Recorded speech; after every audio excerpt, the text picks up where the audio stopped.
Добро вечер, почитувани гледачи. Продолжуваме со нашиот серијал на тема зошто е важна медиумската писменост.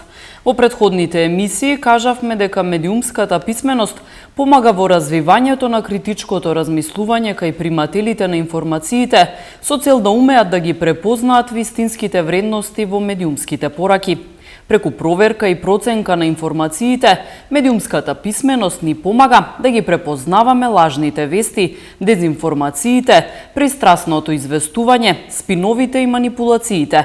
Покрај лажните вести, дезинформациите се едни од најзастапените облици со кои што секојдневно се среќаваме. Како се дефинира дезинформацијата?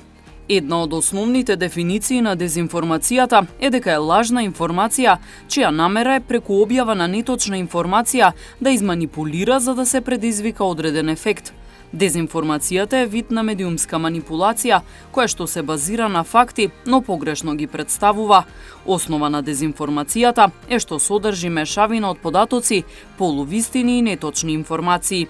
Таа често е резултати на непроверени информации, манипулации со фактите, искривување, односно спинување на податоците, што е одраз на пристрасни и тенденциозни извртувања во полза на одредени интереси.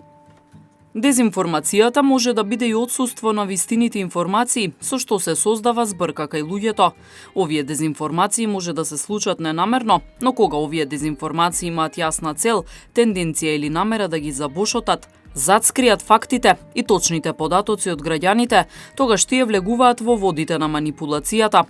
Како што спомнавме, најкарактеристично за дезинформациите е тоа што тие се најефективни кога се прикриени за други точни информации, кои што така пласирани може полесно да бидат прифатени како веродостојни. Така често во случај кога се зборува за важни настани, во делот на точните информации се вметнуваат лажни информации, кои што на информацијата и даваат ново значење и толкување. Еве еден пример.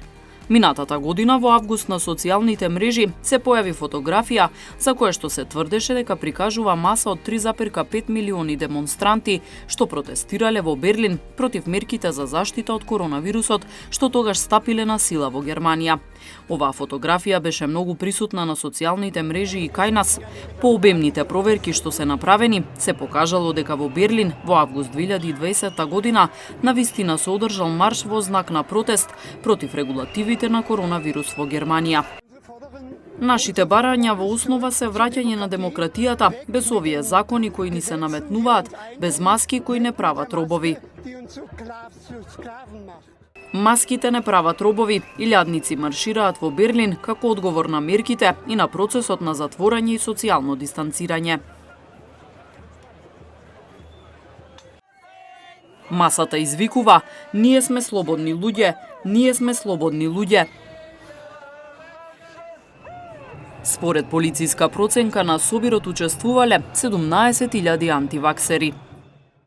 Дезинформацијата е направена така што оваа вистините информација за протестниот марш во Берлин се представува преку фотографија која е направена не во 2020 година, туку во 2019 и не се однесува на протестот во Берлин, туку го прикажува годишниот уличен фестивал на толеранцијата, љубовта и слободата, боите на заедништвото, што бил одржан во Цирих, Швајцарија.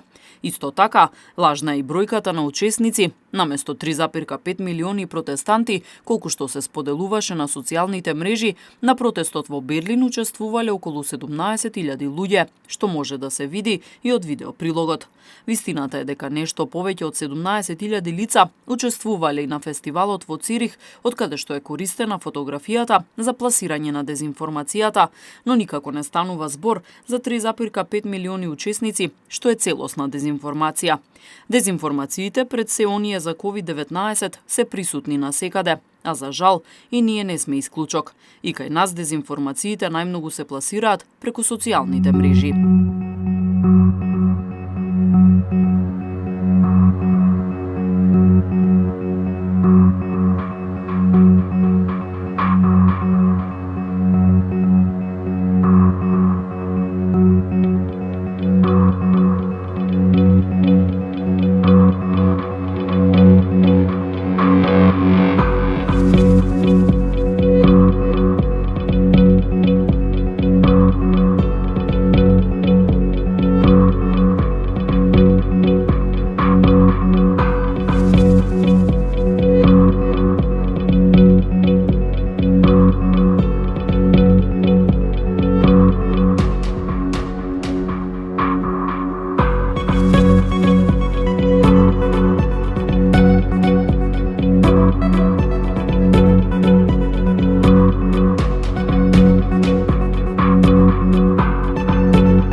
Совети како да ја препознаеме дезинформацијата. Има 8 типови на дезинформации. Во трката по кликови се користат различни методи. Лажна врска, насловот и визуализацијата не одговараат на содржината. Манипулативна содржина, вистината се користи за наведување на погрешен заклучок. Фабрикување, невистина се користи да се нанесе штета. Спонзорирана содржина, реклама камуфлирана во новинарска статија. Лажен контекст, вистина се става во лажен контекст. Пародија, невистина без намера да се нанесе штета. Лажно представување, преку туѓ идентитет се протнуваат лаги.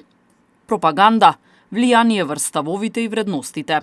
Токму затоа, добро е да се проверуваат информациите и да не се споделуваат на социјалните мрежи пред да се утврди дали се вистинити или не се, за да не се доведеме во ситуација да споделуваме дезинформации. Во регионот постојат повеќе платформи за проверка на факти, факт-чекинг, кои што се занимаваат со проверка на вистинитоста на медиумските информации. Еве неколку од нив.